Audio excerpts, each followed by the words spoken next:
কৃষকদের কৃষি ঋণ মাফ, দরিদ্রদের মাঝে ফ্যামিলি কার্ড বিতরণ, পিছিয়ে পড়া এলাকাকে সিটি কর্পোরেশন বা পৌরসভার রূপান্তর। আসছে জাতীয় নির্বাচনকে ঘিরে শোনা যাচ্ছে বহুমুখী প্রতিশ্রুতির ফুলঝুরি, কিন্তু কারো বক্তব্যেই আসেনি বাজার সিন্ডিকেট নিয়ন্ত্রণের পদক্ষেপের বিষয়টি। অথচ বছর জুড়েই চড়া মূল্যস্ফীতির চাপে ভোগান্তিতে থাকতে হয় দেশের স্বল্প আয়ের বিপুল এক জনগোষ্ঠীকে। মাসুমিয়ার প্রতিবেদন।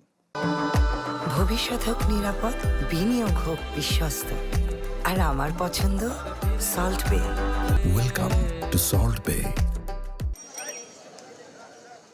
বাজার সিন্ডিকেট সাধারণ মানুষের এক আতঙ্কের নাম। মজুদের খেলা আর সরবরাহের টানে বাড়ে দাম। অব্যবস্থাপনায় একদিকে উৎপাদক বঞ্চিত, অন্যদিকে মধ্যস্বত্বভোগীর মুনাফা পাহাড় সম। আওয়ামী সরকারের আমলে সিন্ডিকেটের দাপটে চলেছে দাম বাড়ানোর প্রতিযোগিতা। এর প্রত্যক্ষ ভুক্তভোগী নিম্ন ও মধ্য আয়ের মানুষ। বেতনের চাকরি করি 5,000 টাকা, দেখা যায় মনে করেন 20,000, কিন্তু আমাদের তো বাজার করতে গেলে দেখা যায় 30,000 টাকা লাগে। আমি 72 টাকা ফার্ম করতে। সিন্ডিকেট সব জায়গাতেই, এখন আওয়ামী লীগও ক্ষমতা নাই, বিএনপিও ক্ষমতা নাই, তো সিন্ডিকেট করে কারা? মানুষের জীবনমান ধরে রাখার দায়িত্ব সরকারের। যারা নির্বাচিত হবেন ভোটারদের ভোটেই। সেই ম্যান্ডেট পেতেই দেশের এক প্রান্ত থেকে অন্য প্রান্তে ছুটছেন রাজনৈতিক নেতারা। প্রতিশ্রুতির ডালপালা মেলে ধরলেও তাতে খুব একটা নেই সেই বাজার সিন্ডিকেট ভাঙার বার্তা। এরা এই সিন্ডিকেশন এখন আগে যারা কইরেছে বা ভবিষ্যতে যারা আসবে, তারাই মনে হয় যে এটা সিন্ডিকেশন রাখবে বা যেই রাখতেছে এবং তারা করবে, এটার জন্য এরা প্রতিশ্রুতি দিতেছে না। আসলে কি রাজনীতি যারা করে এরা যার যার মতোই করে, বলে কি ইসলামিক দল কোন আর কি নর্মালি কোন।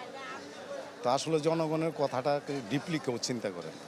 রাজনৈতিক ইস্তেহার যারা দিচ্ছে, এক সময় দেখা যায় বলা ঠিক হবে না, এক সময় দেখা যায় তারাই এই বাজার সিন্ডিকেটের সাথে জড়িত হয়ে তারাই সাধারণ মানুষের পকেট কেটে টাকা নিতেছে। এমন পরিস্থিতি সাধারণ মানুষকে ভাবালেও বিষয়টিকে কিভাবে দেখছেন বিশ্লেষকরা? বিআইডিএস এর সাবেক এই মহাপরিচালক বলছেন, বাজার ব্যবস্থাপনার উন্নতি না ঘটাতে পারলে কমবে না মূল্যস্ফীতি। তাই যে সরকারি ক্ষমতায় আসুক, ভাঙতে হবে সিন্ডিকেট। বাজার ব্যবস্থাপনা বা সিন্ডিকেশন, এই জিনিসগুলোকে কিন্তু হাত দিতেই হবে যদি মূল্যস্ফীতি কমাতে হয়।